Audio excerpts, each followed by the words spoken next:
Islamabad high court के कायम मकाम चीफ जस्टिस और जजेस के दरमियान केस ट्रांसफर पर नया तनाज़ा। जस्टिस बाबर सितार ने केस सुनने से माजरत कर ली। कायम मकाम चीफ जस्टिस ने केस जस्टिस बाबर सितार के बेंच को ही सुनने का एडमिनिस्ट्रेटिव ऑर्डर जारी कर दिया है। तफसील बता रहे हैं व्यास महमूद। इस्लामाबाद हाई कोर्ट में केस ट्रांसफर पर नया तनाज़ा पैदा हो गया। जस्टिस बाबर सत्तार ने केस सुनने से माजरत की तो कायम मुकाम चीफ जस्टिस सरफराज डोगर ने एडमिनिस्ट्रेटिव ऑर्डर के साथ केस दोबारा उसी बेंच को भिजवा दिया। जस्टिस बाबर सत्तार ने कायम मुकाम चीफ जस्टिस के इख्तियारात पर सवालात उठा दिए।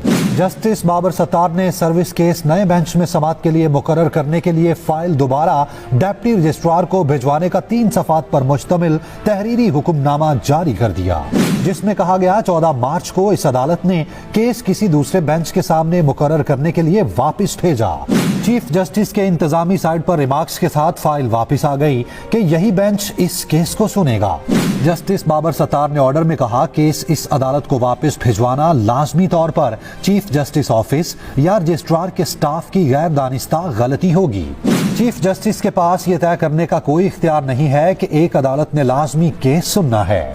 मुतल्लिका जज को केस सुनने से माजरत करने का इख्तियार है, जिसके बाद चीफ जस्टिस ऑफिस या रजिस्ट्रार ऑफिस उसे इंतजामी मामला कहकर मुदाखलत नहीं कर सकता। अदालत का कहना है हाई कोर्ट रूल्स के मुताबिक हंगामी और उमूमी मुकदमात समाअत के लिए मुकर्रर करने का इख्तियार डिप्टी रजिस्ट्रार के पास है। चीफ जस्टिस की जिम्मेदारी डिप्टी रजिस्ट्रार के तैयार किए गए बेंचेस के रोस्टर की मंजूरी देना है। रोस्टर मंजूरी के बाद चीफ जस्टिस का हाई कोर्ट में दायर होने वाला हर केस मुकर्रर करने में कोई किरदार नहीं। केस दूसरे बेंच में लगाने के लिए डिप्टी रजिस्ट्रार को भिजवाना चाहिए। व्यास महमूद, एक्सप्रेस न्यूज, इस्लामाबाद।